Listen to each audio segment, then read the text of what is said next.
Hello बेटा, क्या हाल चाल सब लोगों के। आई थिंक सब बहुत मज़े में होंगे और शायद मुझे थोड़ा बहुत मिस भी कर रहे होंगे अगर तुम्हें हाँ मतलब है तो ठीक है। और भाई वीडियो अपलोडेशन मुझे भी पता है यार, बहुत दिनों बाद हो रही है ना, तो उसके लिए तहे दिल से माफ़ी चाहते हैं आप लोगों से। और मतलब ये बात आई थिंक आपको पता ही है सबको। तो भाई वीडियो अपलोडेशन मेजरली बेटा अब संडे को ही अपलोड होती है, होगी मतलब आगे। और रीज़न आई थिंक अपन सबको पता है, तो थोड़ा बिज़ी रहते हैं चीज़ें, तो उस चक्कर में है ना। पर संडे टू संडे डेफिनेटली आपका वीडियो अपलोड होगा। और जितना भी टाइम रहता है बेटा तुम्हारे इस वीडियो अपलोडेशन में ही, मतलब लाइक इसका कंटेंट प्रिपेयर करना वो सब रहता है। तो चलिए स्टार्ट करते हैं। देखो डी ब्लॉक में थोड़ा सा कनेक्ट करवा देते हैं अपन पढ़ क्या चुके हैं। तो डी ब्लॉक में बेटा अपन ने I think general electronic configuration tricks वगैरह पढ़ी हुई है, और अपन ने एक्सचेंज एनर्जी पढ़ लिया था, शील्डिंग इफेक्ट पढ़ चुके थे, जेड इफेक्टिव अपन बात कर चुके थे, राइट। मैंने बोला था ये बहुत बेसिक है, ये बस तुम्हारे आगे के टर्म्स में काम आएगा कि ऐसा ऐसा इस वजह से हो रहा है, ठीक है। चलिए, तो अभी जो अपन का डी ब्लॉक का मेजर पोर्शन होता है जिसमें अपन को बताना होता है कि भाई ऐसा ही क्यों हो रहा है, reason behind it, right. So first अपना है कि डी ब्लॉक की जितनी भी मेटल्स हैं वो शो क्या करती है, मेटेलिक प्रॉपर्टी शो करती हैं। मेटेलिक प्रॉपर्टी शो करने का मतलब जितने भी मेटल्स करेक्टर्स यूज़ में आते हैं, आपको जो मेटल देख के जो फील होता है वो सारी प्रॉपर्टीज़ इधर रहती हैं। डी ब्लॉक में एक भी ऐसा एलिमेंट नहीं है जो मेटेलिक प्रॉपर्टी शो नहीं करता है। तो जितने भी डी ब्लॉक एलिमेंट्स हैं show the metallic property, right. अब मेटल क्या होती है, देखो मैलेबल होती है, डक्टाइल होती है, ठीक है, लस्चर होती है, सोनोरिटी होती है, मतलब लाइक आवाज़ आती है कि नहीं आती। लोहे को मारोगे तो ऑब्वियस ही बात है आवाज़ आएगी, राइट।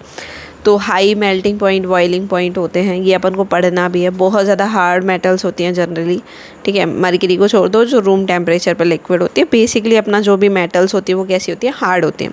तो डी ब्लॉक के जितने भी एलिमेंट्स हैं वो क्या शो करते हैं, मेटेलिक प्रॉपर्टी शो करते हैं। तो बेटा मेटेलिक प्रॉपर्टी देखो आपको पास कौन कौन सी है, ठीक है। लाइक सपोज अपने पास डक्टाइल हो गया, मैलिएबल हो गया, ठीक है। ये सब क्या है, अपने मेटल की प्रॉपर्टीज़ होती हैं, ठीक है। और ये भी तो होता है ना, कंडक्टर्स होती है metal, right, conductor of heat and electricity, ठीक है। और बात करें अगर अपन, बहुत हार्ड होती है, ठीक है। आप मरकरी को छोड़ दो, मेजर ओवरऑल अपन बात कर रहे हैं, वेरी हार्ड होती हैं, ठीक है। और जो अपन को ध्यान रखना है बेटा, हाई मेल्टिंग पॉइंट और बॉइलिंग पॉइंट होता है। इन सब का कैसा मेल्टिंग पॉइंट बॉइलिंग पॉइंट होता है भाई, हाई मेल्टिंग पॉइंट और बॉइलिंग पॉइंट होता है, ठीक है। तो एक जैसे अपन बोर्ड्स की बात करें ना, नीट वगैरह जेई वगैरह में ऐसा क्वेश्चन नहीं आता है, बट अगर वो आपसे पूछे कि why all the D blocks elements has the high melting point and the boiling point, तो उसका रीज़न क्या है। या ऐसे भी पूछ सकता है कि भाई ये कंडक्टर्स क्यों होते हैं, बहुत ज़्यादा हार्ड क्यों होते हैं, सारी मेटेलिक प्रॉपर्टीज़ क्यों शो करते हैं, तो वाई। तो जो रीज़न रहेगा बेटा, रीज़न समझिएगा। आपको पता है जैसे पी ब्लॉक में भी अपने पास मेटल्स होती हैं, अपने पास एस ब्लॉक में भी मेटल्स हैं, राइट। लेकिन हाई मेल्टिंग पॉइंट और बॉइलिंग पॉइंट ये ही क्यों शो कर रहे हैं ना, तो उसका रीज़न बहुत सिंपल सा है। अपन ने जब जनरल इलेक्ट्रॉनिक कॉन्फ़िगरेशन की बात की थी तो अपन ने क्या बात की थी, मुझे बताओ क्या बात की थी, कि जो इनका जनरल इलेक्ट्रॉनिक कॉन्फ़िगरेशन होता है क्या होता है, n-1 डी इलेक्ट्रॉन्स फिल करते हैं अपन और ns में इलेक्ट्रॉन फिल करते हैं, राइट। जैसे 3D शेल की बात करें अपन, 3D की बात करें तो अपन के क्या बोलेंगे, 3D में फिल करना है, 4s में फिल करना है, ठीक है। अब मान के चलो आप कोई भी जनरल इलेक्ट्रॉनिक कॉन्फ़िगरेशन लेके चल रहे हो, लाइक सपोज 4s2 और 3d3 होता है, ठीक है। पहले 4s में इलेक्ट्रॉन फिल होता है, देन d में फिल होगा। अब यहाँ पे बालक क्या कन्फ्यूज़न करता है, देखो पहली बात तो आउटर मोस्ट शेल कौन सा है, जो आउटर मोस्ट शेल है बेटा वो 4s है, ठीक है। ये वाला जो शेल है that is penultimate shell, समझ गए कौन सा शेल है, पेन अल्टीमेट शेल, मतलब अंदर वाला शेल है, इनर शेल अपन बोल सकते हैं, राइट। ये आउटर है। तो अपन ने एक बहुत सिंपल सा फंडा पढ़ा हुआ है कि भाई जो आउटर शेल के इलेक्ट्रॉन्स है वो बॉन्डिंग में पार्टिसिपेट करते हैं। ईजी है, बहुत आराम से पढ़ा हुआ है अपन ने कि हमेशा जो रहता है वो आउटर शेल के इलेक्ट्रॉन पार्टिसिपेट करते हैं। अब तुम्हारे पास एस ब्लॉक है, तुम्हारे पास पी ब्लॉक है, इन सब में हमेशा कौन पार्टिसिपेट करेगा, आउटर शेल इलेक्ट्रॉन पार्टिसिपेट करते हैं। लेकिन यहाँ पे क्या होता है बेटा, डी सब शेल में अगर बात करें तो डी में जो होता है पेनल्टीमेट शेल भी, ये जो 3D इलेक्ट्रॉन्स हैं ये भी बॉन्डिंग में पार्टिसिपेट करते हैं, अब सोचो अगर ये बॉन्डिंग में और ये भी बॉन्डिंग में पार्टिसिपेट कर रहा है, मैम ऐसे तो कन्फ्यूज़न हो गया कि भाई आउटर ही तो पार्टिसिपेट करते हैं। हाँ बेटा, आउटर ही पार्टिसिपेट करते हैं, वैलेंस शेल इलेक्ट्रॉन ही ऑलवेज बॉन्डिंग में पार्टिसिपेट करते हैं। लेकिन एक्चुअल में होता क्या है बेटा, ये 3D और 4s का जो एनर्जी है, 3D 4s का एनर्जी क्या होता है, ऑलमोस्ट सेम होता है। एनर्जी क्या है, ऑलमोस्ट सेम है। अगर एनर्जी ऑलमोस्ट सेम है तो तुम मुझे बताओ बेटा, ये क्या होते रहते हैं, एक तरह से मान के चलिए ये 4s 3D में आते रहते हैं, इंटरचेंज होते रहते हैं, वही तो एक्सचेंज एनर्जी था। अच्छा, डी में भी इलेक्ट्रॉन्स एक्सचेंज होते रहते हैं, उसको बोलते हैं एक्सचेंज एनर्जी। अब 4 और 3D में क्या होता है, एनर्जी ऑलमोस्ट सेम रहता है, तो ये 4s के इलेक्ट्रॉन कहाँ आते रहते हैं, डी में, तो ट्रांसफ़र होता रहता है इलेक्ट्रॉन्स का। तो जब इधर से उधर जा रहा है, सोचो अब ये 4s में एक्चुअल में इलेक्ट्रॉन है ही नहीं, हमें तो लग रहा था, लेकिन ये due to very less energy gap ये क्या हो जाते हैं, ये इलेक्ट्रॉन्स भी अपन यहाँ से निकाल सकते हैं due to very energy less, है ना। जो दोनों के बीच में जो एनर्जी गैप है बेटा वो बहुत कम है, ठीक है। तो जैसे ही ये निकलेगा वैसे इसके साथ ये भी निकल जाएगा, क्योंकि सेम एनर्जी, मान लो तुमने 10 किलो जूल पर मोल वाली एनर्जी इसको प्रोवाइड की, तो 2 इलेक्ट्रॉन ये बाहर निकल गए, फिर ये भी उसी एनर्जी में बाहर निकल रहा है, अपन को ज़्यादा कुछ नहीं करना पड़ा, ठीक है। लेकिन जैसे मान लो एस होता, ठीक है, मान लो सोडियम ही होता अब तुम्हारे पास, अगर सोडियम होता तो सोडियम का कॉन्फ़िगरेशन क्या रहता है, आपके पास नियॉन होता है, फिर देन अपने पास क्या आता है, एस में 1 आता है, 3s1 आता है, राइट, ऐसा ही कुछ होता है। अब सोचो, तुम खुद सोचो, तुमने एक इलेक्ट्रॉन यहाँ से निकाला, मान लो वही मैं मान के चल रही हूँ, जस्ट सपोज कि 10 किलो जूल एनर्जी अपन को यहाँ पे यूज़ में है इसको बाहर निकालने में, राइट। अब तुम मुझे बताओ, क्या इस वाले कॉन्फ़िगरेशन में से तुम एक भी इलेक्ट्रॉन उसी एनर्जी की, मान लो 10 से 11 में निकाल सकते हो क्या, नहीं बेटा, 10 की 100 हो जाएगी यहाँ से इलेक्ट्रॉन निकालने के लिए, लेकिन यहाँ पे क्या हो रहा है, 10 से 11 एनर्जी, बस इतना सही तो गैप है। तो ये इलेक्ट्रॉन जो पेनल्टीमेट शेल है, मतलब इनर शेल इलेक्ट्रॉन जो 3D के प्रेजेंट है, वो क्या हो जाता है, दोनों के बीच में एनर्जी डिफरेंस क्या है, बहुत सेम है ना, बहुत कम है, एनर्जी डिफरेंस क्या है, कम है, एनर्जी ऑलमोस्ट दोनों का सेम है। तो बेटा ये भी क्या हो जाएगा, बाहर निकलेगा, मतलब ये दोनों ही किस में पार्टिसिपेट करेंगे, बॉन्डिंग में। लेकिन ये कॉन्सेप्ट बिल्कुल गलत है कि ये पेनल्टीमेट ये जो पेनल्टीमेट शेल है ये आउटर शेल है, नहीं, ये आउटर शेल कभी नहीं रहेगा। हमेशा आउटर शेल कौन सा होता है बेटा, जहाँ n का वैल्यू ज़्यादा होता है वो आपका आउटर शेल होता है, जहाँ n का वैल्यू ज़्यादा वो ही आउटर शेल रहेगा, ये ध्यान रखना। ये आउटर शेल नहीं है। ये इलेक्ट्रॉन क्यों लूज़ कर रहा है, बताना एक बार, क्यों लूज़ कर रहा है, क्योंकि इन दोनों का एनर्जी ऑलमोस्ट सेम है, ठीक है। अब उससे क्या हो रहा है, तो मुझे एक बात बताओ, ये n-1d और ns दोनों में से ही इलेक्ट्रॉन जा रहा है। अब इलेक्ट्रॉन जितना जाएगा, मतलब आप सोचो एनर्जी इलेक्ट्रॉन अपन ने दिया तो उतना ही अपने पास क्या हो जाएगा, फ्री इलेक्ट्रॉन हो जाएगा कि नहीं हो जाएगा। भाई ज़्यादा से ज़्यादा क्या हो रहा है, अपने पास फ्री इलेक्ट्रॉन्स प्रेजेंट हो रहे हैं, ठीक है। और अगर मेरे पास ज़्यादा से ज़्यादा इलेक्ट्रॉन बॉन्डिंग में पार्टिसिपेट करने के लिए, तो ये है तो सब क्या, मेटल ही है ना। तो अब ये जो इलेक्ट्रॉन है ये कैसा बॉन्ड बनाने वाली है, मेटेलिक बॉन्ड बनाएंगे। ये जो इलेक्ट्रॉन है ये किस में पार्टिसिपेट करेंगे, ऑब्वियसली बात है बेटा, मेटेलिक बॉन्ड में पार्टिसिपेट करेंगे। अगर ये मेटेलिक बॉन्ड में पार्टिसिपेट कर रहे हैं तो खुद सोचो बेटा, मेटेलिक बॉन्ड मतलब मेटल ही तो बनाना, मेटल ही तो मेटेलिक बॉन्ड बनाएगा, राइट। और ये जितने भी अपने डी ब्लॉक के एलिमेंट्स होते हैं, कौन सा फिर कैसा बॉन्ड बनाएंगे, क्योंकि जितने ज़्यादा इलेक्ट्रॉन्स होते हैं फ्री, मेटेलिक बॉन्ड उतना ही स्ट्रॉन्ग होता है। और अगर मेटेलिक बॉन्ड स्ट्रॉन्ग होता है तो उसी की वजह से इनके melting point, boiling point, conductivity सबसे ज़्यादा रहती है, ठीक है। तो स्ट्रॉन्ग मेटेलिक बॉन्ड होने की वजह से मेल्टिंग पॉइंट और बॉइलिंग पॉइंट क्या होते हैं, ज़्यादा होते हैं। तो अगर बहुत सिंपल सा अपन ने फंडा निकाला कि अगर अपन से पूछा जाता है कि why the D block elements have the high melting point and boiling point, तो सीधा सा रीज़न अपन को लिखना है, because of the free electron, because of the less energy difference between n-1d and ns electrons, there will be a more number of free electrons, and that's why they form the strong metallic bond, and because of the strong metallic bond they have the high melting point and the boiling point. Is it clear? Am I thinking that समझ में आ गया ना बेटा, बहुत सीधी सी बात है, आपको I think समझ आ गया होगा। तो पहला जो होता है मेटालिक प्रॉपर्टी, जो भी अपन ने लिखेगी ये सेम बेटा मैंने वो पिक किए हैं जो NCERT है, ठीक है। NCERT ही अब सबको ये सब कुछ लिख के हुआ है NCERT में, ठीक है। और अपन ऐसा नहीं करने वाले हैं कि कहीं से कुछ पिक किया, कहीं से कुछ, अपन सीधा पॉइंट टू पॉइंट NCERT बात करें, बस उसको लैंग्वेज को एक्सप्लेन कैसे करना है, उसको समझना कैसे है, वो अपन ने पढ़ा है, ठीक है।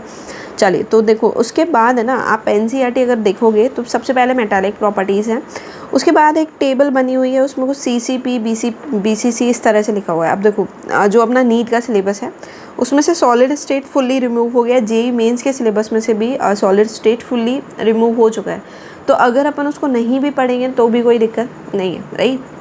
अगर तुम उस टेबल को नहीं भी पढ़ते हो, नीट वाले बच्चे तो जस्ट बिल्कुल ही अवॉइड कर सकते हैं, कोई दिक्कत नहीं है।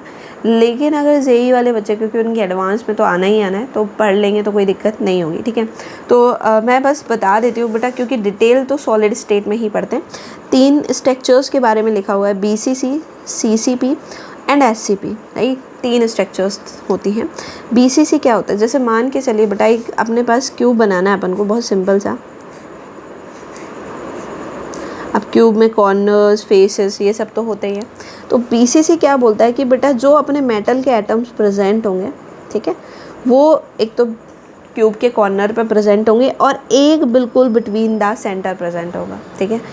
कॉर्नर्स पे and the between the cube अगर कोई एटम प्रेजेंट है तो वो स्ट्रक्चर कौन सी होगी, बीसीसी। इसको बोलते हैं बॉडी क्यूबिक, ठीक है। और अगर अपन सीसीपी की बात करते हैं तो सीसीपी या इसको अपन एफसीसी बोल सकते हैं, फेस सेंटर क्यूबिक सेल, ठीक है। एफसीसी में क्या होता है, वही आप क्यूब ड्रॉ करने वाले। बेटा ड्राइंग पे प्लीज़ मत जाना, तुम्हें बहुत अच्छे से पता है मेरी ड्राइंग कितनी अच्छी है ना। तो बेटा फेस यहाँ पे कॉर्नर्स पे तो रहेगा ही रहेगा, ठीक है। फेस के सेंटर्स में भी अगर एटम प्रेजेंट है अपने पास तो, ठीक है।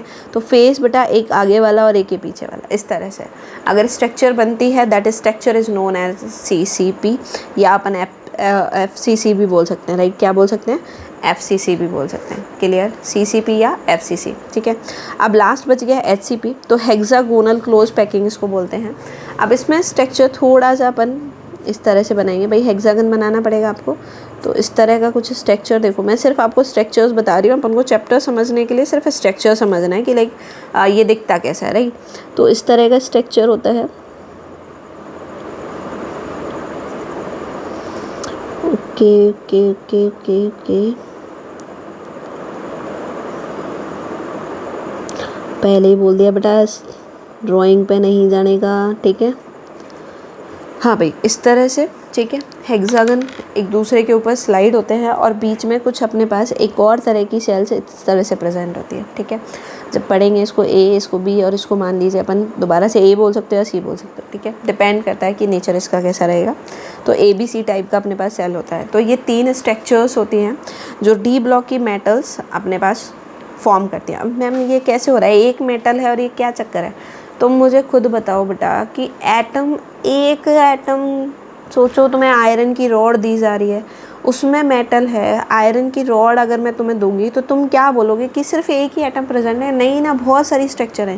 ये तो मैंने सबसे छोटा यूनिट उठाया, ठीक है, सबसे छोटा यूनिट सेल अपन ने उठाया बेटा। ऐसी बहुत सारी स्ट्रक्चर्स कंबाइन होके एक पूरा मॉलिक्यूल फॉर्म करेंगे, या मॉलिक्यूल नहीं कह सकते अपन, पूरा जो मेटल का स्ट्रक्चर है वो बनेगा, राइट। ऐसी छोटी छोटी यूनिट सेल आपस में कंबाइन होकर एक पूरा स्ट्रक्चर बनाएंगे। जैसे आयरन का रॉड है, ठीक है। अब मैं आयरन की आपको स्ट्रक्चर बताऊंगी कि वो कैसी शो करता है, लाइक वो BCC शो कर सकता है, ठीक है, वो आपके पास SCP शो कर सकता है। तो BCC मतलब इस तरह से, अगर इस तरह की स्ट्रक्चर्स, कई सारी स्ट्रक्चर सोचो, एक बेटा मेटल में बहुत सारे एटम होते हैं, तुम काउंटेबल नहीं होते हैं एटम, ठीक है। तो बहुत सारे एटम्स हैं। तो अगर मैं बोल रही हूँ कि भाई बहुत सारे एटम्स इस तरह से अरेंज होंगे, फिर ये जो सबसे छोटा यूनिट सेल होता है, जैसे तो अपन घर बनाते हैं ना, तो घर में एक बात होता है, सबसे छोटी चीज़ क्या लगती है, अपन बेसिकली ईंट बजरी लगाते हैं, तभी तो एक बड़ी दीवार फॉर्म होती है। तो अगर मैं उस पूरी दीवार का बेस बताऊँ कि बेस क्या रहेगा, तो वो ईंट ही तो है ना बेटा। वो जो ब्रिक है, एक ब्रिक, सिंगल ब्रिक, तो वह जब ब्रिक मतलब ईंटें आपस में जुड़ती चली जाती हैं तो पूरा दीवार फॉर्म होता है कि नहीं होता है, ऐसा ही कुछ होता है। तो वही बोल रहे हैं कि अगर मुझे एक पूरे मेटल की स्ट्रक्चर के बारे में बात करना है तो ये सबसे बेसिक यूनिट है, इसको ईंट मान लो, तुम इसको ब्रिक मान लो। अब सोचो छोटी छोटी छोटी छोटी छोटी छोटी करके क्या बन जाएगी, एक पूरी स्ट्रक्चर फॉर्म हो जाएगी, राइट। और अब मुझे क्या करना है, बस मुझे ये देखना है, मेरे पास जो बेसिकली जो अपने NCERT में दे रखा है, अपन को सिर्फ उससे बात करना है, बाकी अपन कोई भी ज़्यादा डिटेल नहीं करेंगे। अपन को सिर्फ 3D सेल और मतलब लाइक पूरा जो D ब्लॉक है। अच्छा, ये जितनी भी प्रॉपर्टीज़ हैं ध्यान रखना, अपने पास कितनी सीरीज़ हैं, 3D, 4D, 5D और 6D है। अपन यहाँ पे बेटा किसी में 6D के बारे में कुछ बात नहीं करेंगे ज़्यादा। रीज़न उसका बहुत सिंपल सा है, ये कैसा होता है, ये जितनी भी 6D में होते हैं ये सब कैसे हैं, रेडियो एक्टिव है। कैसे हैं बेटा, रेडियो एक्टिव। अब मुझे बहुत सिंपल सा पता है, रेडियो एक्टिव डिके जो होता है या रेडियो एक्टिविटी जो होता है, मतलब सपोज़ करो मैं आपको साइज़ के बारे में बता रही हूँ, ठीक है, मुझे एटॉमिक साइज़ अपन को पढ़ना भी है, आयनिक साइज़ के बारे में बात करनी है, तो अब खुद सोचो बेटा, ये सब तो फिक्स है, लेकिन ये जो 6D सीरीज़ में ये जो रेडियो एक्टिव एलिमेंट है ये क्या कर रहे हैं, कुछ ना कुछ पार्टिकल्स इमिट कर रहे हैं, लाइक अल्फा पार्टिकल इमिट कर दिया, तो इनकी साइज़ जो है वो वेरिएबल है। तुम जब देख रहे हो तो साइज़ कुछ और होगी, थोड़ी देर बाद कुछ और होगी, तो तुम मुझे बताओ कि साइज़ सीक्वेंस में अपन इसको कंसीडर कर पाएंगे, नहीं कर पाएंगे, ठीक है। तो ये जितनी भी प्रॉपर्टीज़ अपन देखने वाले हैं उसमें अपन 6D को कंसीडर करके नहीं चल रहे हैं, बिकॉज ये सब कैसे हैं, रेडियो एक्टिव। इनका प्रॉपर्टीज़ ऐसे मान लो आप, तो हर बार आप जब भी रीड कर रहे हो इनको तो चेंजेबल मिलेगा।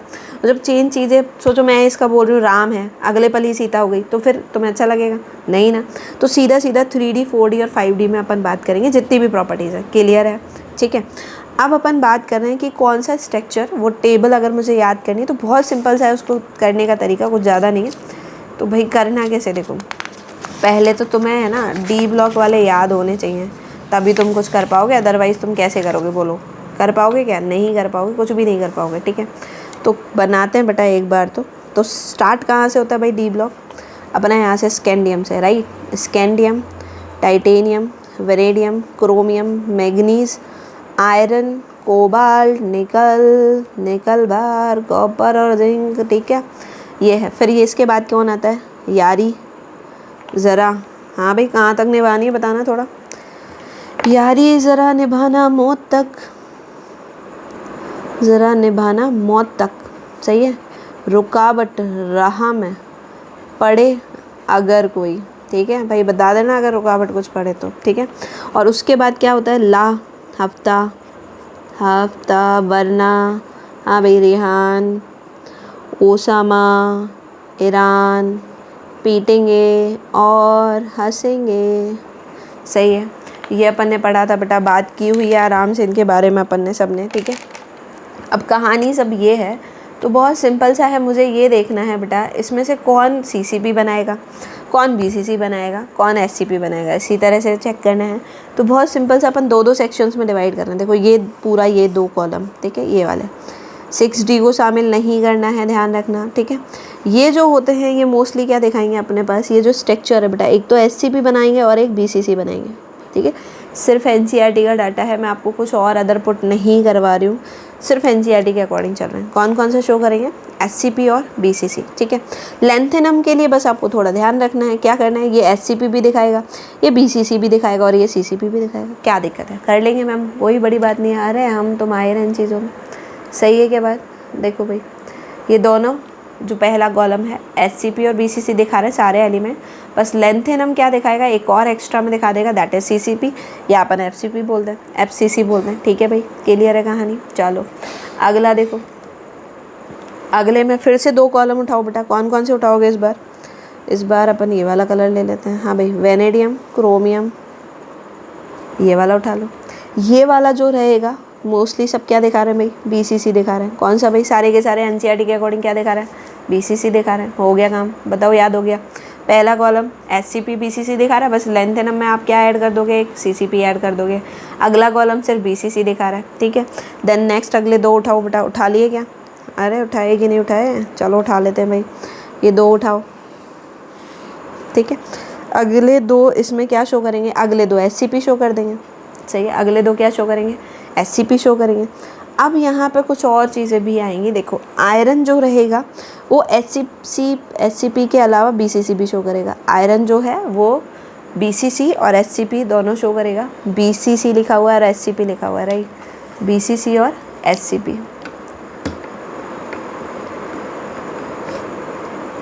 ठीक है। क्या भी दिखाएगा, BCC और SCP, ठीक है। मैग्नीज के में अगर आप देखोगे NCERT में इस तरह से क्रॉस भी लगा हुआ है, ठीक है, क्या लगा हुआ है, क्रॉस लगा हुआ है, इसका मतलब समझते हैं। और बेटा ये देखो BCC भी दिखाएगा, ठीक है, और ये CCP भी दिखाएगा, क्लियर है भाई। 3 लिखे हुए हैं अपनी NCERT में, BCC और CCP, और एक क्रॉस लिखा हुआ है। देखो इस क्रॉस का मतलब ये है मैंने आपको क्या बोला था, ये BCC वगैरह क्या है कि जो मेटल में एटम्स हैं वो किस तरह से अरेंज है। एक्स का मतलब ये है, जो अपना NCERT बोलता है कि एक्स ये नहीं है कि कोई सा नहीं दिखा रहा, नहीं, इस एक्स का मतलब ये है कि इनकी कुछ स्पेशल स्ट्रक्चर है, इन तीनों में से कोई सी भी नहीं है, ये अपनी ही एक इंडिविजुअल स्ट्रक्चर्स रखते हैं, that is represented the x. ठीक है, कि भाई अगर मान लो जैसे अब हर किसी का घर सेम नहीं होता, ठीक है, हर कोई BCC में एग्जिस्ट थोड़ी ना करेगा मेटल, तो इनका इंडिविजुअल स्ट्रक्चर होता है, तो x define the individual structure या स्पेसिफिक स्ट्रक्चर। ठीक है भाई, चलिए हो गया याद भाई। ठीक है, अगला देखो, अगले में तुम क्या करो, सीधा 3 उठाओ, कोबाल्ट निकल कॉपर वाला ये पूरा सेक्शन आप उठाइए इस तरह से, और ये सारी आप बताओ कौन सी हो जाएगी, CCP नहीं हो जाएगी क्या? हो जाएगी भाई मैम CCP, बिल्कुल। BCC हो गया, SCP हो गया, फिर CCP आएगा, क्लियर है कहानी। और बस इसमें ये ध्यान रखना है, ये जो कोबाल्ट है आपका, ये CCP भी दिखाएगा और ये SCP भी दिखाएगा, बस हो गया। CCP तो दिखा ही रहा था, अब एक और दिखा दिया, कौन सा, SCP। क्लियर है भाई, हो गया याद। और जिंक, कैडमियम, मर्क्यूरी, देखो जिंक और कैडमियम और मर्क्यूरी तीनों में क्रॉस लगा दो, पहले तो क्या लगा दो, तीनों में क्रॉस लगा दो, एक्स और एक्स। क्रॉस का मतलब, इस एक्स का मतलब क्या है, एक कोई स्पेसिफिक स्ट्रक्चर है जो सिर्फ यही मेटल शो करती है और कोई शो नहीं कर रहा है। ठीक है, और क्या करना है आपको इस सब में, SCP इंक्लूड करना है। क्या इंक्लूड करना है बेटा, SCP। मर्क्यूरी में सिर्फ आपको यही रखना है, क्योंकि रीज़न आपको पता है ये लिक्विड होता है तो अपना ही कोई स्ट्रक्चर रखेगा, बाकी इन सब में अरेंज नहीं होगा।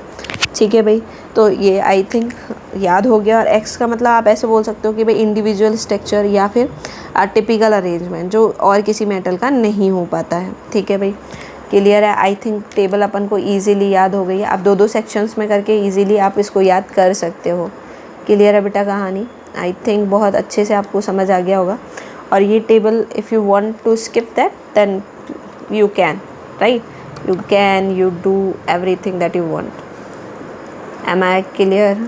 चलिए, तो बेटा थोड़ा सा क्योंकि मुझे लग रहा है ये जो कैमरा होता है मेरा अरेंज नहीं हो पाता है प्रॉपर, और मैंने ट्राई भी किया था मेरे लैपटॉप को सही करवाने के लिए और पैसे भी बहुत सारे लगे, बट वो पता नहीं क्यों सही नहीं हुआ है। सो वही चीज़ सेम कहानी मैं कहूँगी कि I will try to fix that, but जब तक वो नहीं हो पाता है तब तक के लिए आपको थोड़ा मैनेज करना पड़ेगा और थोड़ा करना पड़ेगा भाई। क्या कर सकते हैं, राइट, ये टेक्निकल इश्यूज़ हैं और इंजीनियर अपन है नहीं, तुम बन जाओगे तो बता देना। ठीक है, चलिए ठीक है, तो ये अपना हो गया क्या, पहला पढ़ लिया अपन ने मेटालिक प्रॉपर्टी, और अरेंजमेंट कैसे रहेगा वो टेबल के बारे में पढ़ लिया। देन अपना आई थिंक NCERT में लिखा हुआ है बेटा melting point and boiling point, melting and boiling point. ठीक है, वही अभी कहानी बात हुई थी, बॉइलिंग पॉइंट, मेल्टिंग पॉइंट क्यों होते हैं, हाई होते हैं या नहीं होते हैं, और उसका रीज़न बहुत सिंपल सा लिख दिया था, because in D block element there will be a strong metallic bond. क्या होता है, स्ट्रॉन्ग मेटालिक बॉन्ड। सोचो ना बेटा, अगर मेटालिक बॉन्ड स्ट्रॉन्ग है, मेटल बहुत स्ट्रॉन्ग बॉन्ड फॉर्म कर रही है, तो तुम्हें ऑब्वियसली बात है हाई टेम्परेचर देना ही पड़ेगा ना, और उस बॉन्ड को ब्रेक करने के लिए, जब वही तो temperature, melting point, boiling point की बात हो रही है। ठीक है भाई, तो अब मेरे को बताओ, स्ट्रॉन्ग मेटालिक बॉन्ड अपन ने इस हिसाब से देखा था कि भाई जितने फ्री इलेक्ट्रॉन्स अपने पास होंगे, आपके पास वो जितना ज़्यादा डोनेट कर पाएगा, राइट, उतना ही ज़्यादा वो स्ट्रॉन्ग बनता है। जितने फ्री इलेक्ट्रॉन्स होंगे उतना ही ज़्यादा वो क्या बन जाएगा, स्ट्रॉन्ग बन जाएगा। ठीक है, अब भाई सीधी सी कहानी है, बहुत सिंपल सी कहानी है। अब मुझे अगर मैं तुमसे पूछूं कि स्ट्रॉन्ग बॉन्ड का नेचर क्या क्या रहेगा, तो करना क्या है तुम लोगों को, कुछ करना है क्या, फ्री इलेक्ट्रॉन देखने हैं। फ्री मतलब अब तुम क्या देखोगे, सीधा number of unpaired electron check करोगे कि भैया जिसमें नंबर ऑफ़ अनपेयर्ड इलेक्ट्रॉन ज़्यादा रहेंगे उसमें मेटालिक बॉन्ड स्ट्रॉन्ग रहेगा। सही बात है, और मेटालिक बॉन्ड जितना स्ट्रॉन्ग रहेगा, मेल्टिंग पॉइंट, बॉइलिंग पॉइंट उतना ज़्यादा रहेगा, हार्डनेस उतना ज़्यादा रहेगा। क्लियर है भाई। अब देखो छोटा सा आई थिंक ग्राफ भी बना हुआ है NCERT में, तो वो ग्राफ कैसे बनना है, क्या है, तो बहुत कॉमन सी कहानी है। जैसे अगर अपन सिर्फ 3D की बात करें तो भाई ग्राफ बना लेते हैं एक बारी।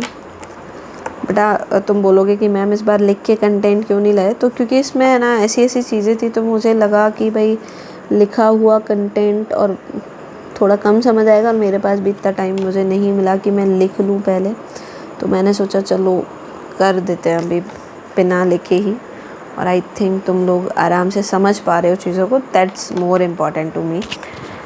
चलिए भाई, कहानी कुछ इस तरह से स्टार्ट होती है। देखो, स्कैंडियम की बात अपने पास नहीं है ना, स्कैंडियम अपने ग्राफ में नहीं दिखाया हुआ है उन्होंने। कहाँ से ग्राफ स्टार्ट किया हुआ है उन्होंने? टाइटेनियम से ग्राफ स्टार्ट किया हुआ है। उसका रीज़न ये है बेटा, जो स्कैंडियम है ना, आपको उसका जो मेल्टिंग पॉइंट, बॉइलिंग पॉइंट, इसके रीज़न की बात करेंगे तो इसके 4s 2 है और 3D में 1 है, राइट। अब अगर इसके इलेक्ट्रॉनिक या ऑक्सीडेशन नंबर की बात करें तो ये सिर्फ +3 शो करता है, ये और कोई ऑक्सीडेशन नंबर शो ही नहीं करता है। अब +3 शो कर रहा है मतलब इसके अलावा कुछ नहीं शो करेगा ये, ठीक है। और कुछ नहीं शो करेगा तो बेटा इतना मेटालिक बॉन्ड इस पर, अपन इसकी इतनी मेटालिक प्रॉपर्टीज़ की बात ही नहीं करते हैं, राइट। तो ग्राफ स्टार्ट होता है अपना टाइटेनियम से। अगर आप इंक्लूड करना चाहो तो स्कैंडियम का कर सकते हो आराम से, सबसे कम, देन टाइटेनियम, वेनेडियम, इस तरह से। बट अपन सिर्फ NCERT को फोकस करते हुए बात कर रहे हैं, ठीक है। तो ग्राफ स्टार्ट हो रहा है मान लीजिए कुछ टाइटेनियम से। कहाँ से स्टार्ट हो रहा है भाई? टाइटेनियम से स्टार्ट हो रहा है। टाइटेनियम से चलते हुए बेटा टाइटेनियम से ज़्यादा होगा वेनेडियम का, फिर वेनेडियम, स्कैंडियम, टाइटेनियम, वेनेडियम, फिर कौन आएगा? क्रोमियम आएगा। तो मान लीजिए ये टाइटेनियम है, ये वेनेडियम है, ये क्रोमियम। क्रोमियम का हाईएस्ट है 3D सीरीज़ में, ठीक है। फिर क्रोमियम के बाद ये डिक्रीज़ होगा किस पे? मैग्नीज़ में। मैग्नीज़ में क्या हो जाएगा बेटा? ये डिक्रीज़ हो जाएगा। क्यों हो जाएगा अपन सारी बात करेंगे। फिर आयरन पे जाके देखो, अब हकीकत ये है आयरन एक्सेप्शन नहीं है। आयरन एक्सेप्शन तो खैर कोई सा भी नहीं है बेटा, पर मेजर चीज़ ये है कि आयरन कुछ अलग से प्रॉपर्टी शो नहीं कर रहा है, मैग्नीज़ का कम हुआ है, ठीक है। उसका एक्चुअल में इससे ज़्यादा अगर मान के चलें कि बढ़ना चाहिए, कम होना चाहिए, तो मैग्नीज़ ने थोड़ा डिफर प्रॉपर्टी शो किया, उसकी भी बात करेंगे ऐसा क्यों कर रहा है ये बेचारा। बट आयरन अपनी जगह सही है, उसका सब कुछ है कि वो कम ही होना है। फिर आयरन के बाद क्या आएगा? कोबाल्ट, निकल, कॉपर, जिंक, इनका ऑब्वियस सी बात है कि डिक्रीज़ होता चला जाएगा। कोबाल्ट, निकल, है ना, और फिर कॉपर आएगा और सबसे कम अपना जिंक हो जाएगा, कोई दिक्कत नहीं, ठीक है भाई, हो जाएगी कहानी। ऐसे ही अपने पास ये 3D सीरीज़ है तो अपने पास 4D सीरीज़ भी कुछ रहेगी, तो वही सेम कहानी बेटा। 4D सीरीज़ में अपने पास कौन है? जिरकोनियम, फिर कौन है? नायोबियम है, और फिर अपने पास इट्रियम को आपको छोड़ना है, ठीक है। फिर सबसे ऊपर कौन आएगा? मॉलिब्डेनम आएगा। फिर मॉलिब्डेनम के बाद ये जो टेक्टेनियम आएगा, उसमें क्या हो जाएगा? ये कम हो जाएगा। फिर से अगेन बेटा कौन आएगा? रुथेनियम आएगा, उसका बढ़ेगा रुथेनियम का, फिर ऑब्वियसली बात है डिक्रीज़ होता चला जाएगा, ठीक है भाई। आई थिंक समझ आ रहा है। फिर एक और 3D सीरीज़ हो गई, ये 4D हो गई। अगली सीरीज़ कौन सी आएगी? 5D सीरीज़ आएगी। वही सेम कहानी बेटा, सेम कहानी है। आपको लेंथेनम को नहीं यूज़ में लेना है, हाफनियम से स्टार्ट करिएगा, हाफनियम है। फिर अपने पास टेंडेलम है, ठीक है। फिर टंगस्टन का सबसे ज़्यादा होता है, ठीक है। किसका ज़्यादा हो गया? सबसे ज़्यादा टंगस्टन का हो गया। देन ऑब्वियसली बात है बेटा, फिर किसका कम होगा? टंगस्टन के अपना रेहनियम का सबसे, फिर इससे कम हो जाएगा। फिर ऑब्वियसली थोड़ा सा इंक्रीज़ है ग्राफ में, और फिर ये ऑस्मियम से कंटिन्यूसली डिक्रीज़ होता चला जाएगा, ठीक है। इस तरह से क्या ग्राफ है अपन को दिखेगा। और अब अपन को बस रीज़न पढ़ने हैं, ये ग्राफ ऐसा क्यों है, क्या है।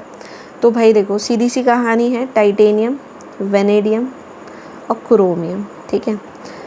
क्रोमियम का हाईएस्ट क्यों है? तो बेटा अपना कॉन्सेप्ट क्या है, अपन को पहले क्या देखना है? नंबर ऑफ़ अनपेयर्ड इलेक्ट्रॉन देखना है, कि जितने ज़्यादा नंबर ऑफ़ अनपेयर्ड इलेक्ट्रॉन्स होंगे अपना मेल्टिंग पॉइंट और बॉइलिंग पॉइंट उतना ज़्यादा रहेगा। तो टाइटेनियम, वेनेडियम और क्रोमियम।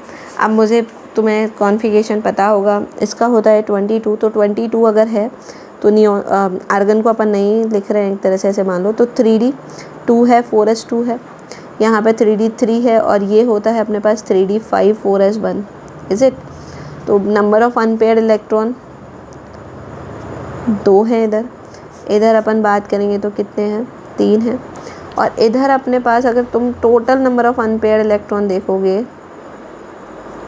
तो 5 और 1 कितना है? 6 है। कितने हैं भाई number of unpaired electron? 6 unpaired electron है। कितने हैं? 6 अनपेयर्ड इलेक्ट्रॉन। तो आई थिंक मुझे दिख रहा है कि यहाँ पे सबसे ज़्यादा अनपेयर्ड इलेक्ट्रॉन ज़्यादा हैं।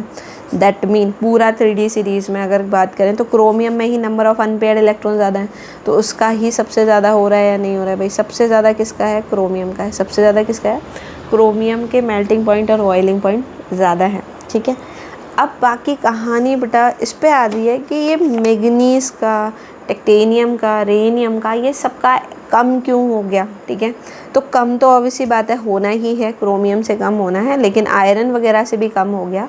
उसका रीज़न क्या है, जबकि अगर मैं आपके यही क्वेश्चंस बोर्ड में बनते हैं, अगर अपन मैग्नीज का कॉन्फ़िगरेशन लिखेंगे बेटा, विजिबल है, ठीक है, मैग्नीज का कॉन्फ़िगरेशन अगर अपन लिखेंगे तो the argon 3d5 and 4s2, अभी भी अगर तुम देखोगे तो इसमें कितने अनपेयर्ड इलेक्ट्रॉन है बच्चा, 5 अनपेयर्ड इलेक्ट्रॉन हैं और 2 आपके पेयर्ड इलेक्ट्रॉन है। फिर भी मैग्नीज का कम क्यों जा रहा है, जबकि इसका तो बाकियों से ज़्यादा जाना चाहिए, राइट। कम से कम आयरन से तो ज़्यादा ही जाना चाहिए, लेकिन इसका क्या हो जाता है, कम हो जाता है। समझ में आ रहा है क्या कह रहे हैं, इसका आयरन से कम होना चाहिए, क्रोमियम से ज़्यादा नहीं होगा, क्योंकि उधर 6 है इधर 5 ही है। आयरन का कॉन्फ़िगरेशन अगर लिखते हैं तो अपन के पास आयरन अगर अपन लिखेंगे, Fe का अगर अपन लिखें तो 1 2 3 4 5 एंड 6 और 2 इधर रहेगा। तो मुझे बताओ यहाँ तो अनपेयर्ड इलेक्ट्रॉन और भी कम हो गया, और भी कम हो गया, तो मैग्नीज का एटलीस्ट इससे तो ज़्यादा होना चाहिए था, नहीं होना चाहिए था, लेकिन ऐसा कुछ नहीं हो रहा है। अपन ने ग्राफ से देखा। अब ऐसा क्या हो रहा है कि एकदम से सडन डिक्रीज, जो एनसीईआरटी में लिखा हुआ है कि मैग्नीज का, टेक्टेनियम का, रेनियम का एकदम से सडन डिक्रीज होता है मेल्टिंग पॉइंट और बॉइलिंग पॉइंट में, तो उसका एक ही रीज़न है बेटा। क्या रीज़न है वो देखो आप। ये जो मैग्नीज है, ठीक है, मैग्नीज हो गया, आपसे तीनों में से किसी का नाम लेके पूछ ले, मैग्नीज, टेक्टेनियम और रेनियम, ठीक है, ठीक है, इन तीनों में से किसी का भी एक का रीज़न देके आपसे पूछ ले तो आपको क्या बताना भाई। देखो इसमें क्या हो जाता है, इनका जो मेटालिक बॉन्ड होता है वो वीक होता है। मेटालिक बॉन्ड क्या है भाई, वीक मेटालिक बॉन्ड है। और अगर मेटालिक बॉन्ड वीक है तो तुम मुझे बताओ, मेटालिक बॉन्ड ही वीक है, रीज़न बता रहा है, पर मुझे बताओ अगर मेटालिक बॉन्ड वीक रहेगा तो क्या ये मेल्टिंग और बॉइलिंग पॉइंट हाई शो करेगा? हाई कब करेगा, हाई कब करेगा जब स्ट्रॉन्ग होएगा। अगर ये कैसा होएगा, वीक हो गया। अगर वीक है तो सोचो बेटा, वीक है तो मेल्टिंग पॉइंट और बॉइलिंग पॉइंट कम ही तो होगा, ठीक है। अब इसका रीज़न क्या है ना, ऐसा हो क्यों रहा है। अब देखो क्वेश्चन कैसे भी बन सकता है, वो पूछ भी सकता है कि मैग्नीज जो है वो वीक मेटालिक बॉन्ड क्यों रखता है जबकि इसके पास 5 अनपेयर्ड इलेक्ट्रॉन है। क्वेश्चन ऐसे भी फॉर्म हो सकता है। क्वेश्चन ये भी हो सकता है कि मैग्नीज थोड़ा लेसर कंपैरेटिवली टू आयरन, ठीक है, क्या रखता है, lesser melting point and boiling point रखता है, तो क्यों रखता है, ठीक है। क्वेश्चन कुछ भी हो सकता है, आंसर रीज़न सेम ही है, ठीक है। तो रीज़न क्या है बेटा, अपन अगर रीज़न की बात करें, बिकॉज, क्यों, ऐसा क्यों है भाई, तो ऐसा वैसा सब क्यों हो रहा है। देखो अगर मैं थोड़ा इसके कॉन्फ़िगरेशन की बात करूँ तो बेटा मैग्नीज का कॉन्फ़िगरेशन अभी अपन ने लिखा 3d5 और 4s2 है। डी में कितने हैं बेटा, 5 इलेक्ट्रॉन है। और आई थिंक अपन बहुत अच्छे से जानते हैं d5 मतलब हाफ फिल्ड कॉन्फ़िगरेशन है। हाफ फिल्ड कॉन्फ़िगरेशन जो होता है मोर स्टेबल होता है। क्या होता है भाई, मोर स्टेबल कॉन्फ़िगरेशन है। 4s2 इसमें भी पेयर्ड हो रखा है सब कुछ, तो ये कॉन्फ़िगरेशन कैसा होता है, बहुत स्ट्रॉन्ग होता है। अब कॉन्फ़िगरेशन सोचिए, बहुत स्टेबल कॉन्फ़िगरेशन है मैग्नीज का, बहुत ज़्यादा स्टेबल कॉन्फ़िगरेशन अगर बनता है, अगर कॉन्फ़िगरेशन बहुत ज़्यादा स्टेबल, मैम क्रोमियम में भी तो 5 अनपेयर्ड इलेक्ट्रॉन्स होते हैं या होते हैं, लेकिन उधर 4s में 1 ही इलेक्ट्रॉन। अब उसका देखो ऐसा क्यों हो रहा है, ये मैं मोर स्टेबल क्यों बोल रही हूँ, क्योंकि यहाँ पर जेड इफेक्टिव बहुत ज़्यादा होता है। जेड इफेक्टिव क्या हो रहा है यहाँ पर, ज़्यादा हो रहा है। और जेड इफेक्टिव ज़्यादा होने की वजह से ये जो 4s में 2 इलेक्ट्रॉन्स हैं, ठीक है, तो ये इनको टाइटली होल्ड करता है। ये ऐसे लिख दे रहे हैं कि भाई due to the increase of Z effective valence shell electron holds tightly by the nucleus.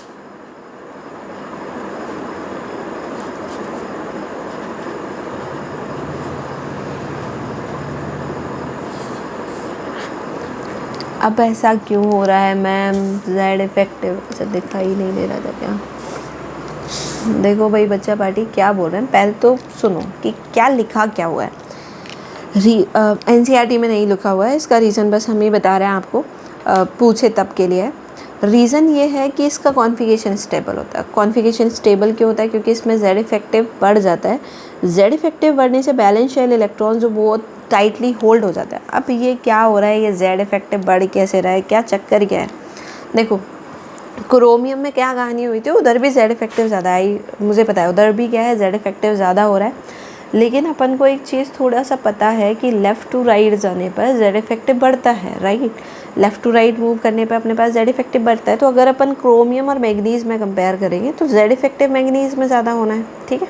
और ज़्यादा होना है तो कॉन्फ़िगरेशन भी स्टेबल होगा। वो क्या बोल रहा है, valence shell electrons hold tightly, मतलब ये जो 4s में जो 2 इलेक्ट्रॉन है वो जाने नहीं दिए जा रहे हैं, बाहर नहीं जाने दिया जा रहा है, ईजिली नहीं जाने दिया रहा है क्रोमियम के कंपैरिजन में, ठीक है, या आयरन के कंपैरिजन। अब तुम समझोगे ये क्या चीज़ है, चीज़ क्या है ये।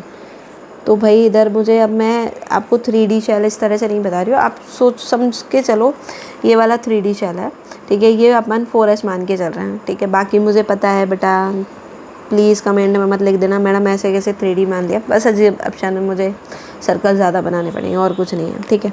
तो भाई अगर मान के चलो 3D में कितने इलेक्ट्रॉन है, 1 2 3 4 5, राइट। 4s में कितने इलेक्ट्रॉन है बेटा, 2 इलेक्ट्रॉन्स हैं, ठीक। अब अपन क्या बोल रहे हैं कि Z इफेक्टिव ज़्यादा है, मतलब ये जो न्यूक्लियस है इसका 4s ये कि दोनों इलेक्ट्रॉन्स पे अट्रैक्शन ज़्यादा है। क्यों, क्योंकि D जो होता है, ये जो 3D के 5 इलेक्ट्रॉन्स हैं, इनका शील्डिंग कैसा है, वीक शील्डिंग है, इनका शील्डिंग कैसा है, वीक है। सिग्मा का मतलब शील्डिंग कांस्टेंट होता है, ये डिनोट करता है कि शील्डिंग क्या हो रही है, बहुत कम हो रही है, पुअर शील्डिंग जिसको बोलते हैं। तो भाई ये इलेक्ट्रॉन्स को अपनी तरफ अट्रैक्ट कर रहा है, ये न्यूक्लियस क्या कर रहा है, अपनी तरफ क्या कर रहा है, अट्रैक्ट कर रहा है। और सोचो बेटा न्यूक्लियस जो है वो इलेक्ट्रॉन्स को अपनी तरफ खींच रहा है, ठीक है। तो क्या ये बाहर जाने देगा, इनको ईजिली बाहर जाने देगा, नहीं। इनिशियली आपको ये 2 इलेक्ट्रॉन्स निकालने के लिए बहुत ज़्यादा मेहनत करनी है, और जब मेहनत ही करनी है तो बेटा मुझे बताओ ये इजीली इलेक्ट्रॉन्स डोनेट नहीं कर रहा है। मेटल का काम क्या होता है, इलेक्ट्रॉन्स को डोनेट करना, राइट। और अगर ये इलेक्ट्रॉन डोनेट नहीं कर रहा है तो क्या ये मेटालिक बॉन्ड बनाएगा, नहीं बनाएगा, तो वीक होगा कि नहीं होगा। क्रोमियम को कोई दिक्कत ही क्या, क्रोमियम का क्या था, 3D5 4s1, वो चाहता है इस कॉन्फ़िगरेशन को मोर स्टेबल बनाना, मतलब वो जल्दी से जल्दी इस 1 इलेक्ट्रॉन को लूज़ करेगा, वैलेंस शेल इलेक्ट्रॉन को फटाक से भाई लेके जाए यहाँ से। तो एकदम से रैपिड इंक्रीज आता है क्रोमियम पे और एकदम से डिक्रीज आता है मैग्नीज पे। उसका रीज़न बहुत सिंपल था कि ये जो Z इफेक्टिव ज़्यादा हो जाता है मैग्नीज में, दैट्स वाई ये जो इलेक्ट्रॉन्स होते हैं वो टाइटली होल्ड हो जाते हैं बाय द न्यूक्लियस, और अगर न्यूक्लियस उनको टाइटली होल्ड कर रहा है तो बेटा देगा ही नहीं, और मेटालिक बॉन्ड कैसा हो गया, वीक हो गया। आई थिंक ये आप सबको क्लियर है। अब मैम ठीक है आपकी बात मान लेते हैं, चलो मैग्नीज़ का तो समझ आ गया कुछ हमें, है ना। आगे की कहानी में डिक्रीज कैसे है, तो उधर भी तो Z इफेक्टिव बढ़ना है भाई। अगर अपन पढ़ेंगे थोड़ा, अपन पढ़ेंगे इसको एटॉमिक साइज में भी, लेफ़्ट टू राइट जाने पे नॉर्मली जो अपन पीरियोडिक टेबल में बात करते हैं वो डिक्रीज़ होता है, राइट। लेफ़्ट टू राइट जाने पे नॉर्मली जो Z इफेक्टिव होता है वो इंक्रीज़ होता है। लेफ़्ट टू राइट जाने पे Z इफेक्टिव नॉर्मली क्या होता है, इंक्रीज़ होता है। But in the case of D, ठीक है, क्या होता है मुझे भी पता है बेटा, इलेक्ट्रॉन्स D में कितने फिल होने हैं, 10 इलेक्ट्रॉन्स फिल होने हैं। तो जब D में इलेक्ट्रॉन्स कम होते हैं ना तो Z इफेक्टिव ज़्यादा रहता है, लेकिन जैसे जैसे D में इलेक्ट्रॉन्स पेयरिंग होती जाती है, D इलेक्ट्रॉन्स बढ़ते जाते हैं, तो सिग्मा भी क्या होने लग जाता है, इंक्रीज़ होने लग जाता है, राइट। और अगर सिग्मा इंक्रीज़ हो रहा है मतलब रिपल्सिव फोर्स इंक्रीज़ हो रहा है। अब रिपल्सिव फोर्स इंक्रीज़ होंगे तो तुम मुझे बताओ क्या हो रहा है। अब सोचो क्या मैंने क्या बोला कि जैसे जैसे अपन D में आगे बढ़ते जाते हैं पेयरिंग ऑफ इलेक्ट्रॉन बढ़ता जाता है, क्या पेयरिंग ऑफ इलेक्ट्रॉन इंक्रीज़ हो रहा है।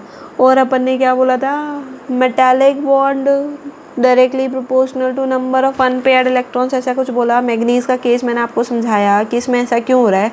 बाकी तो सिंपल सा फंडा था ना अपना, क्या, नंबर ऑफ अनपेयर्ड इलेक्ट्रॉन। अब धीरे धीरे आयरन आएगा, उसमें पेयरिंग हो जाएगा, फिर अपना कोबाल्ट आएगा, निकल आएगा, उसमें तो पेयरिंग बढ़ता जा रहा है। That mean number of electron क्या होते जा रहे हैं, डिक्रीज होते जा रहे हैं। तो उनके तो ऑब्वियसली बात है, वो तो कम ही होना था, है ना भाई, होना था या नहीं होना था। मैग्नीज का एकदम से सडन डिक्रीज और बहुत ज़्यादा रैपिड डिक्रीज क्यों आया था, उसका रीज़न ये है, ठीक है। आयरन का तो डिक्रीज ही होना था ना, कोबाल्ट का भी डिक्रीज होना था, निकल का भी डिक्रीज होना था, क्योंकि पेयरिंग ऑफ इलेक्ट्रॉन हो रहा है। पेयरिंग ऑफ इलेक्ट्रॉन मतलब नंबर ऑफ अनपेयर्ड इलेक्ट्रॉन क्या हो गया, डिक्रीज हो गया। नंबर ऑफ अनपेयर्ड इलेक्ट्रॉन क्या हो चुके हैं बच्चा, डिक्रीज हो गए, ठीक है। तो ऑब्वियसली बात है वहाँ तो कम ही होना था। बोलो आई थिंक आप सबको कहानी क्लियर है, और ये रीज़न आपको आई थिंक समझ आ गया है कि ऐसा क्यों हो रहा है कि मेल्टिंग बॉइलिंग पॉइंट के केस में मैग्नीज़ का एकदम सडन डिक्रीज क्यों जा रहा है। बहुत सिंपल सी कहानी है, क्योंकि मैग्नीज़ का थोड़ा स्टेबल कॉन्फ़िगरेशन है, बिकॉज वहाँ पे Z इफेक्टिव का वैल्यू ज़्यादा है। Z इफेक्टिव अगर ज़्यादा है, पेयरिंग यहाँ पे नहीं है ना, D में पेयरिंग नहीं है। ऐसे मत बोल देना मैम S में पेयरिंग हो रही है, अरे S का क्या करना है, अपन को D का पेयरिंग दिखना है ना। तो अब मुझे बताओ D में पेयरिंग नहीं थी, क्रोमियम में भी D में पेयरिंग नहीं थी, राइट। उसमें S में भी पेयरिंग नहीं थी, तो टोटल अनपेयर्ड इलेक्ट्रॉन हो गए थे 6, लेकिन यहाँ S में तो पेयरिंग हो रही है। अब मुझे अगर टोटल नंबर मतलब लाइक मुझे मेटालिक बॉन्ड बनाना है, तो मेटालिक बॉन्ड के लिए मुझे क्या करवाना पड़ेगा, इन इलेक्ट्रॉन्स को पार्टिसिपेशन करवाना पड़ेगा in the bond formation, right. अब ये बताओ, ये अगर करना ही नहीं चाह रहे, इनका इच्छा ही नहीं है, जैसे तुम्हारी पढ़ने की इच्छा होती नहीं है ना, कभी कभी किसी बालक की हो जाती है, वो एक अलग कहानी है। बाकी तुम्हारा मन ही नहीं कर रहा पढ़ने का, तो कौन पढ़ा देगा? तुम बुक लेके बैठे रहोगे लेकिन पढ़ तो हो ही नहीं रहे हो ना, वो तो मुझे ही पता है ना, तो वो तुम्हें भी पता है। बट पेरेंट्स क्या सोच रहे हो, अरे बालक आज तो पढ़ रहा है, रात के 2 बज गए और पढ़ ही रहा है, तो पर एक्चुअल में आप पढ़ नहीं रहे हैं, राइट। ऐसे ही सेम कहानी है बेटा, जेड इफेक्ट बहुत ज़्यादा है।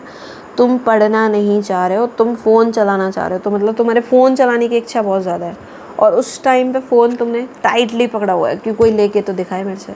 सही बात है। और जब सोचो तुम्हारा मन ही नहीं है और उसको कोई ले सकते हैं क्या? वैसे तुमसे तो लेने की हिम्मत ही कहाँ होती, तो बस तो फिर सोचो, अगर वैलेंशियल इलेक्ट्रॉन बहुत ज़्यादा टाइटली बाउंडेड है बाय द न्यूक्लियस, या न्यूक्लियस का जो अट्रैक्शन फोर्स है वो वैलेंशियल इलेक्ट्रॉन्स पे काफ़ी लगा हुआ है, तो ये इलेक्ट्रॉन इसके थ्रू मतलब इसके अट्रैक्शन से बॉन्डेड है, ठीक है। तो ये बाहर जाना पसंद नहीं करेंगे। बाहर वैलेंशियल ही नहीं जा रहा, सोचो तो 3D वाला भी कहाँ जा रहा है, तो बेटा वैलेंशियल इलेक्ट्रॉन नहीं जा रहा है ईजीली। तो यहाँ पे क्या हो रहा है, आपका वैलेंशियल इलेक्ट्रॉन बॉन्डिंग में पार्टिसिपेट नहीं कर रहे हैं, बॉन्डिंग में कोई भी पार्टिसिपेट नहीं कर रहा है, तो मेटालिक बॉन्ड क्या हो गया, वीक, और वीक मेटालिक बॉन्ड की वजह से इनका मेल्टिंग पॉइंट, बॉइलिंग पॉइंट क्या हो जाता है, कम हो जाता है, ठीक है भाई। तो अभी के लिए अपन इतना ही कर रहे हैं, बिकॉज अपलोडेशन में भी टाइम लगना है। सो थैंक यू सो मच। अगर मैं कंफर्टेबल अगर मैं रही तो मैं आपको एक नया वीडियो एटॉमिक और आयनिक रेडियस अपन वो पढ़ेंगे, उसमें भी काफ़ी सारे छोटे छोटे पॉइंट्स हैं, ग्राफ है अपने पास। देन फिर अपन ऑक्सीडेशन नंबर पे आएंगे। ऑक्सीडेशन नंबर के बाद ionization potential, ionization energy I think वो दे रखा है, तो अपन वो पढ़ेंगे, ठीक है। सो थैंक यू सो मच, और पढ़ते रहो बेटा, पढ़ते रहो, बी कनेक्टेड, ठीक है। और पढ़ोगे तभी तो आगे बढ़ोगे, तभी तुम डॉक्टर इंजीनियर बनोगे। सो सारी उम्मीदें हैं आप लोगों से, तो ट्राई करिए उनको फुलफ़िल करने का। So thank you so much, bye bye.